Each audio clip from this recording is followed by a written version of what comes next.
Hey there, travelers. Before we dive into today's story, drop a comment below telling us where you're tuning in from. Now let's begin our journey into the unknown.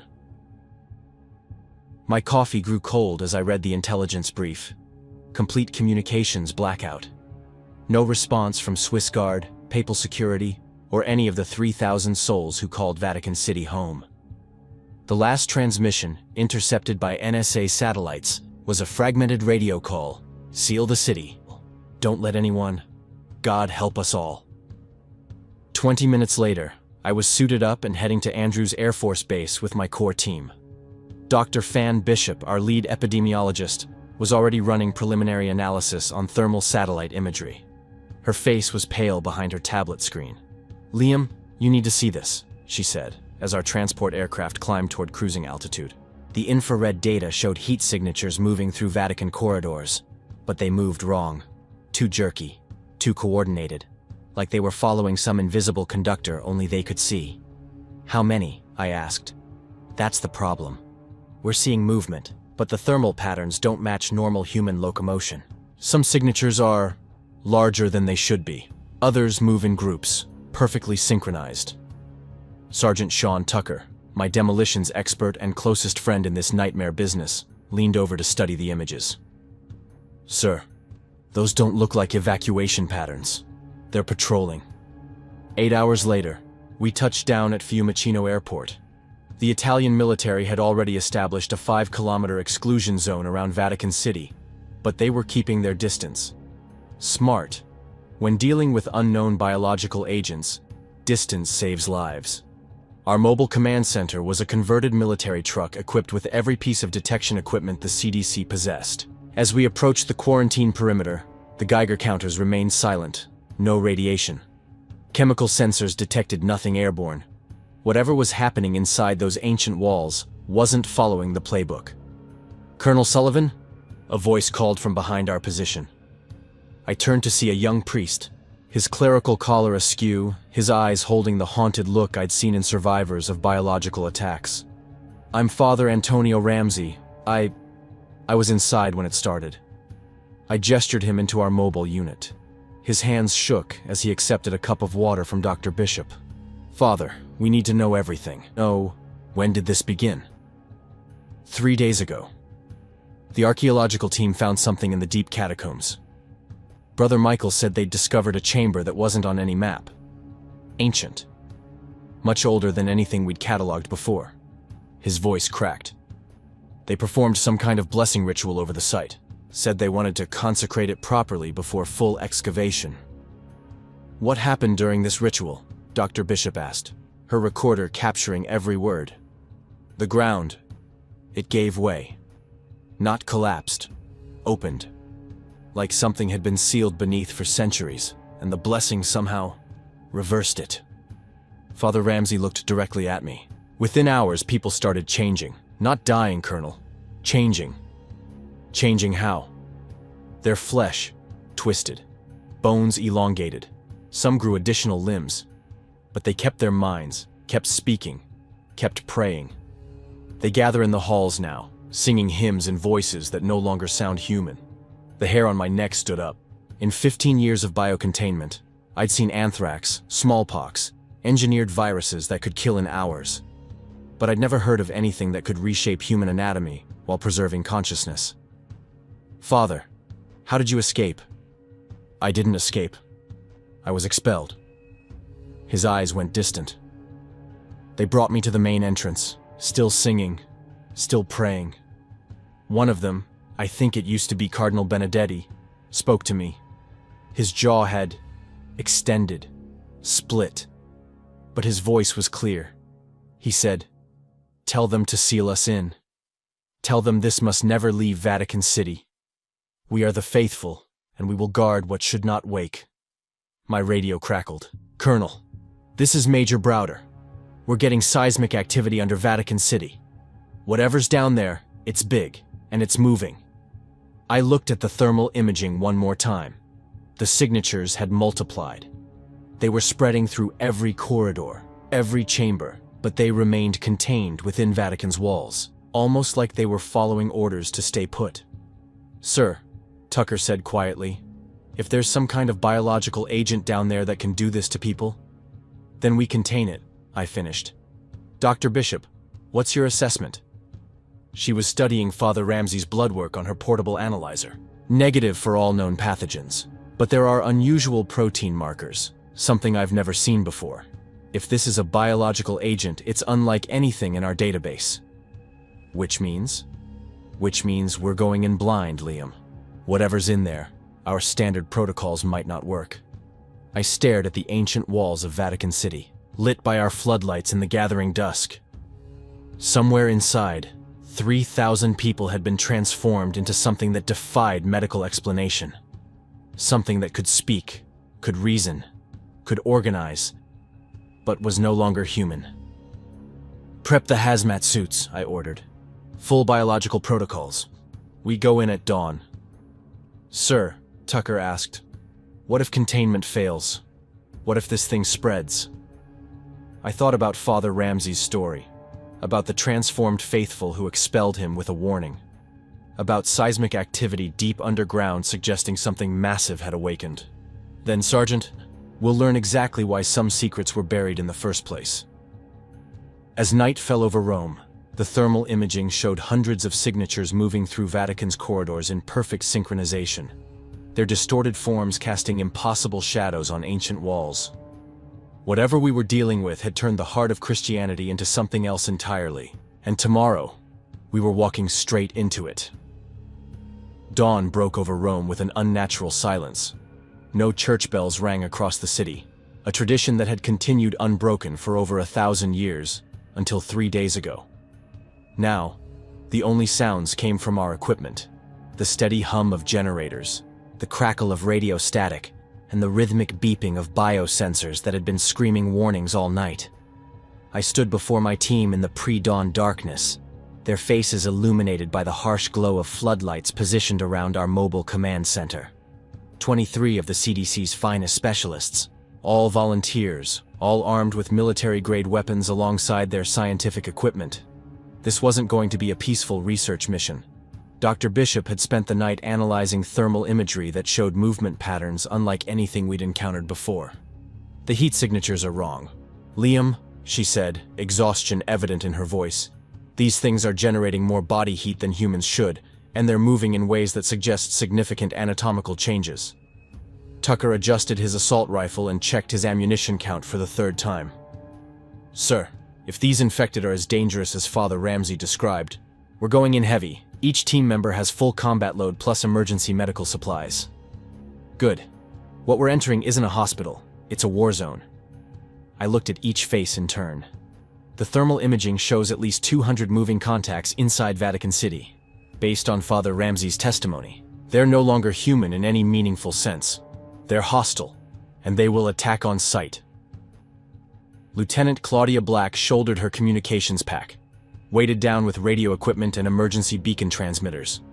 "Sir, what's our extraction protocol if we encounter heavy resistance?" "We fight our way out. Simple as that. Major Browder has gunships on standby, but they can't provide close air support inside the Vatican without risking international incidents. We're on our own once we cross that threshold." Dr. Bishop stepped forward, her scientific instruments secured alongside a military sidearm she looked uncomfortable carrying.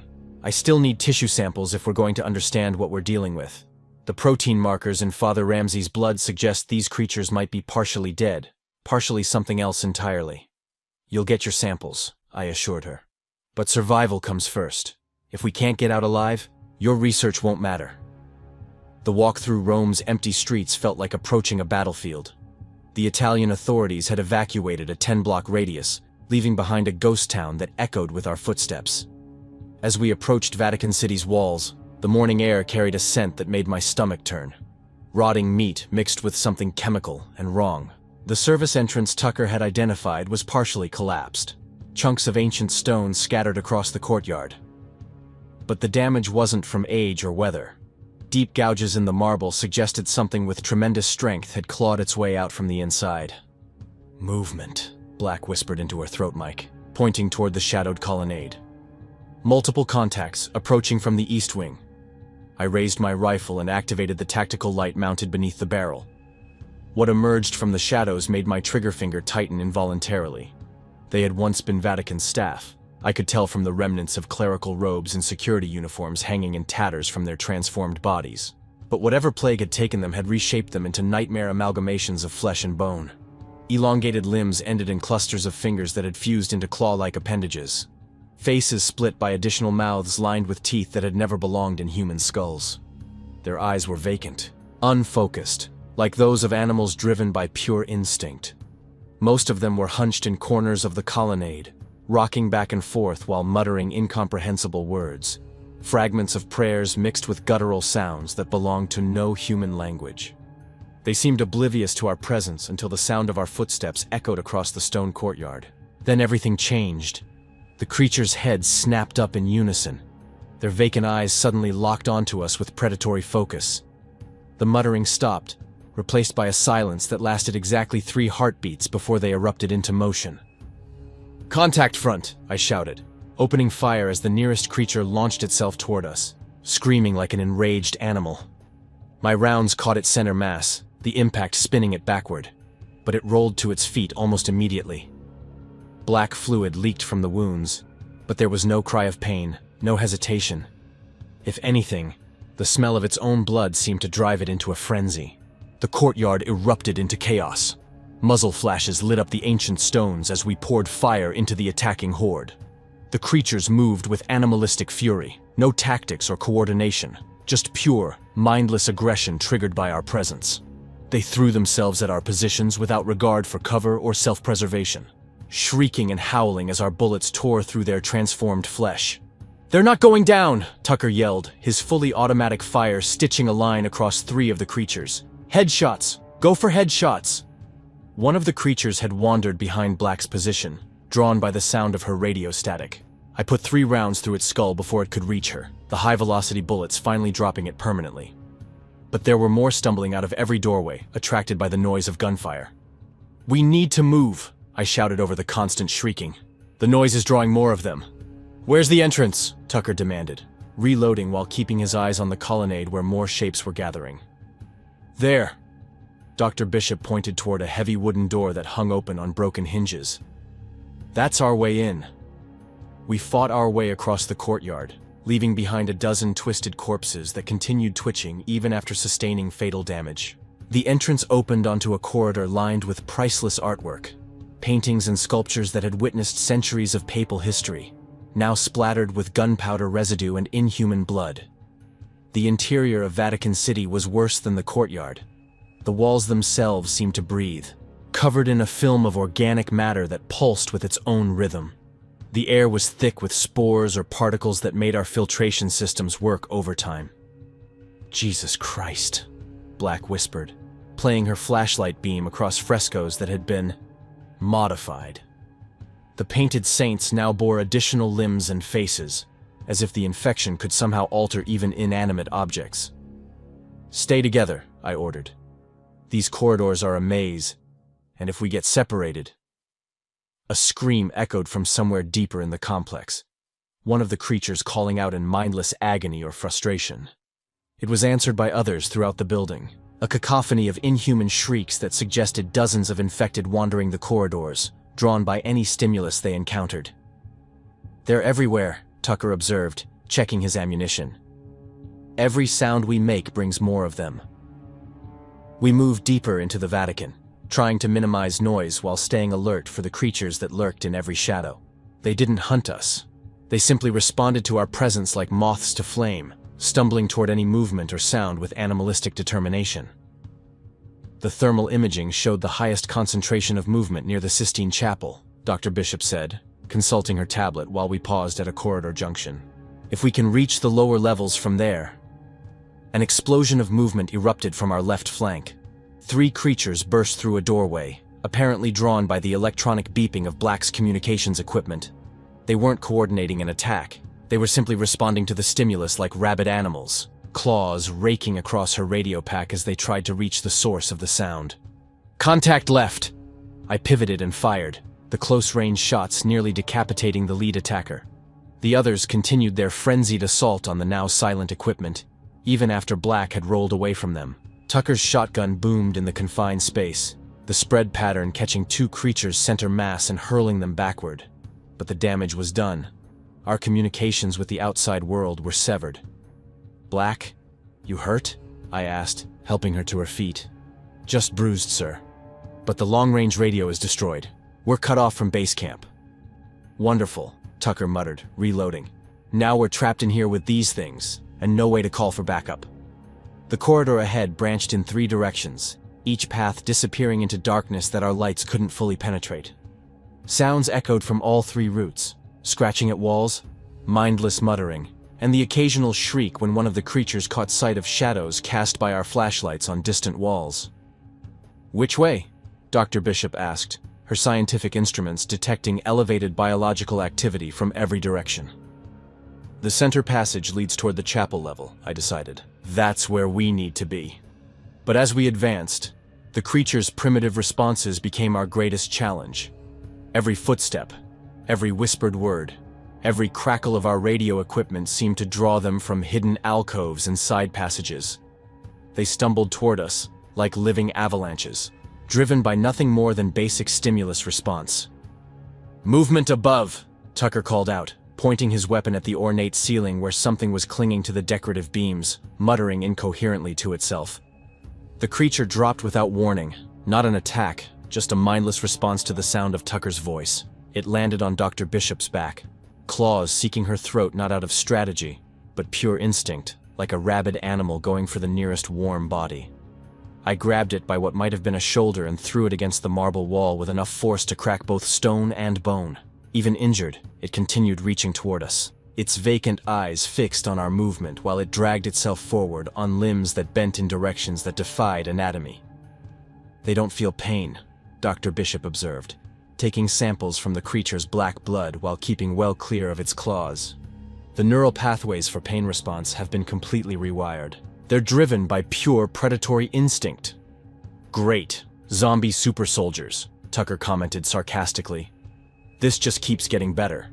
That's when we heard Specialist Marks screaming from the next corridor.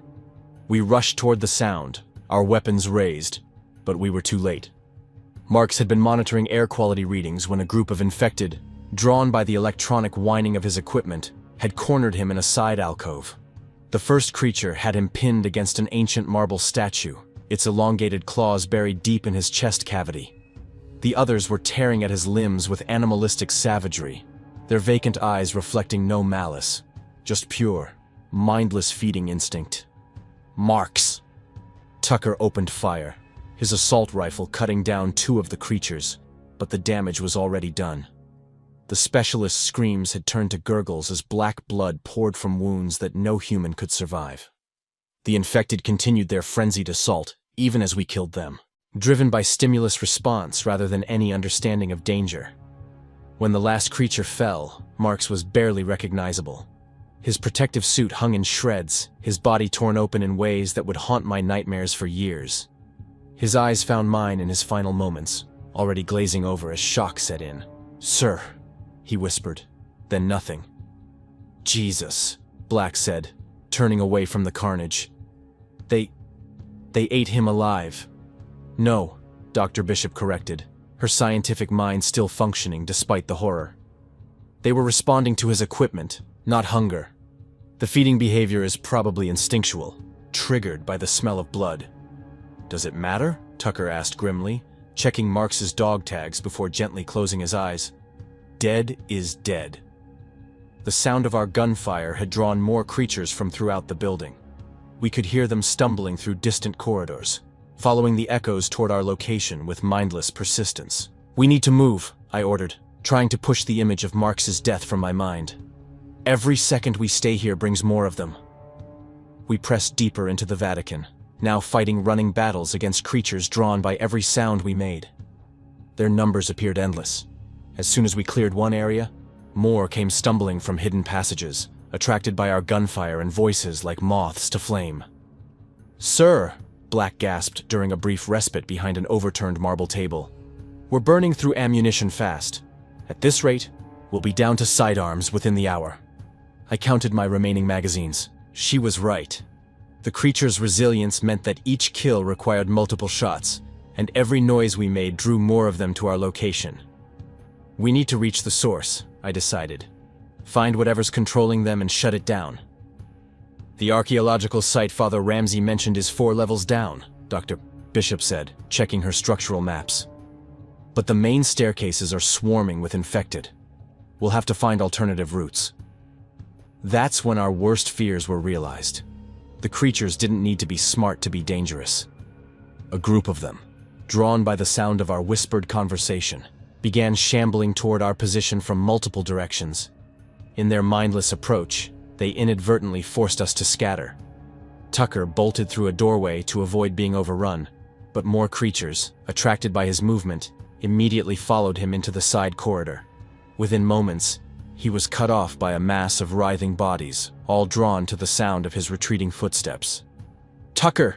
I called out, but his response was drowned out by the mindless shrieking of the infected as they pursued him deeper into the Vatican's maze-like interior.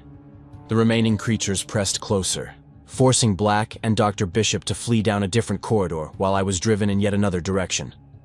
Within minutes, our coordinated team had been split into isolated individuals, each trying to stay ahead of creatures that responded to every footstep, every breath, every heartbeat. The Vatican's ancient corridors became a nightmare of survival as the infected stumbled through every passage, drawn by stimulus after stimulus, their mindless pursuit more terrifying than any coordinated attack could have been. And somewhere in the darkness of the Vatican's lower levels, my separated team members were fighting their own battles against creatures that had lost all trace of humanity, driven now by nothing more than the primitive urge to pursue anything that moved or made sound. I was alone now, with only the echo of Mark's final scream and the memory of those vacant eyes that had once been human, stumbling through the holiest place on earth in search of answers that might already have cost us everything. The Vatican's corridors had become a maze of death. For what felt like hours, I fought my way through passages filled with infected, following emergency exit signs toward the lower levels. Every turn brought new horrors. Creatures that had once been priests, nuns, pilgrims, all reduced to mindless predators driven by primitive stimulus response. My ammunition was running dangerously low when I heard familiar voices echoing from a stairwell leading down to the catacombs. Tucker's distinctive laugh, followed by Dr. Bishop's urgent whispers. They were alive. I descended the ancient stone steps, my boots slipping on surfaces made slick with that same black fluid that leaked from the infected. The temperature dropped noticeably as I went deeper, and the air carried a smell that reminded me of opened graves, mixed with something far more ancient and wrong. "Liam!" Dr. Bishop's voice called out from the shadows ahead. "Down here! We found something!" I found them huddled in a burial chamber carved from living rock, but they weren't alone. Lieutenant Black was applying field dressings to deep claw marks across Tucker's left arm, while Dr. Bishop worked frantically over her portable analysis equipment. The chamber walls were lined with ancient burial niches, but recent excavation equipment scattered throughout the space told a different story. "Status report," I demanded, checking each of them for serious injuries while keeping my weapon trained on the entrance we'd just come through. "We managed to link up about 2 hours ago," Tucker explained, wincing as Black tightened the bandage. "Found this chamber and decided to make a stand. The infected don't seem to like coming down here. Something about the depth or the temperature keeps most of them on the upper levels. But Liam, you need to see what we found." "I've been analyzing the bacterial samples I collected upstairs," Dr. Bishop said, not looking up from her microscope. "Liam, what we're dealing with is unlike anything in medical literature. This isn't a modern pathogen. The cellular structure suggests it's ancient, possibly prehistoric." "How ancient?" I asked, though part of me dreaded the answer. "Based on the protein degradation patterns and the isotopic analysis, I'd estimate this organism has been dormant for at least 3,000 years, maybe longer. The bacterial colonies are organized in ways that suggest they've been maintaining themselves in perfect stasis." Black stood up slowly, her face pale but determined despite the obvious pain from her own injuries. "Sir, we found evidence of the excavation site. Father Ramsey was right. They broke through to something that had been sealed for millennia, but it's worse than we thought." She led us deeper into the catacombs, through burial niches that had held the faithful dead for centuries. Our flashlights illuminated frescoes that depicted early Christian martyrs, But something was wrong with the artwork. The painted figures seemed to show additional limbs, distorted faces, anatomical impossibilities that hurt to look at directly. The infection has been here longer than Christianity itself, Dr. Bishop observed, taking readings from the walls. These paintings were modified, probably by infected artisans who retained enough consciousness to work, but had already begun the transformation process. We passed through chamber after chamber, each showing more evidence of recent excavation. Modern drilling equipment had been abandoned beside broken stone seals. Archaeological grid markers scattered among ancient bones like confetti after a macabre celebration. "There!" Tucker pointed toward a gaping hole in the chamber floor, his injured arm making the gesture awkward. They used ground-penetrating radar to identify a void space below, thought they'd found an unknown burial complex. Instead, they found something that had been deliberately hidden. I approached the opening cautiously, my weapon ready despite knowing that bullets would be useless against what we were really facing. Our flashlights revealed a vertical shaft that dropped into absolute darkness, the walls carved with symbols that seemed to writhe and shift in the beam of our lights. But even from the surface, I could smell something wrong rising from below. Ancient decay mixed with something alive, something that made every instinct scream at me to run. The excavation team found a sealed chamber, Dr. Bishop explained, consulting notes she'd recovered from the abandoned equipment. According to the work logs we discovered, they used ceremonial tools from the Vatican's collection to break the final seal. Brother Ben's last entry mentioned finding the tomb of the forgotten plague and performing a blessing ritual to consecrate the site. A blessing ritual, I repeated, remembering Father Ramsey's words. That's what triggered this. The ritual somehow reversed the original sealing process, she continued. Ancient civilizations understood things about biological containment that we've forgotten. They didn't just bury this thing, they performed specific rites to keep it dormant. When the modern excavation team tried to bless the site, they undid 3,000 years of containment, Tucker finished grimly. The sound of footsteps echoed from the upper levels, accompanied by the wet sliding of infected moving through the corridors. They'd found our trail. "They're coming," Black reported, checking her remaining ammunition with the practiced efficiency of a soldier who knew death was approaching. "We've got maybe 10 minutes before they reach this level." I looked at the rope that Tucker had rigged using climbing gear from our emergency supplies, watching it disappear into the darkness below like a lifeline to hell itself. Then I looked at my team's faces, exhausted, wounded, but still determined to complete the mission that had already cost us so much. "Tucker, you and Black hold this position," I decided. "Dr. Bishop and I are going down to the source. If we're not back in 20 minutes, seal the entrance and get out however you can." "Sir," Black protested. "With respect, you should take Tucker. I can handle the rear guard." "Negative. I need Tucker's demolitions expertise up here. If this thing can't be contained, he'll need to bring the whole chamber down."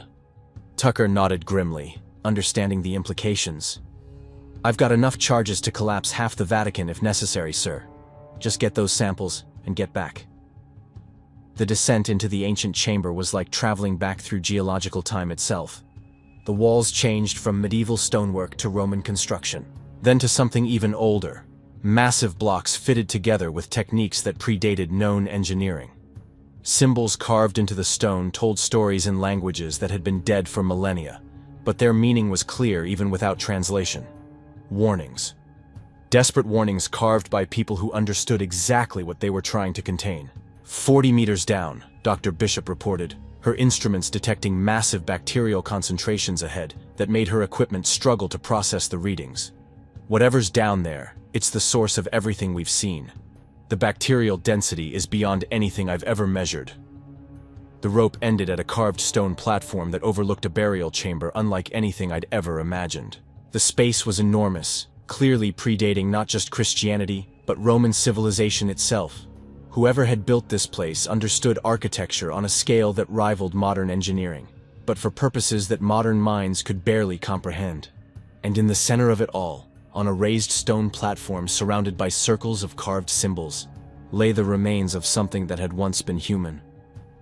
"My God," Dr. Bishop whispered, playing her flashlight beam across the mummified corpse, while her instruments went haywire trying to process what they were detecting.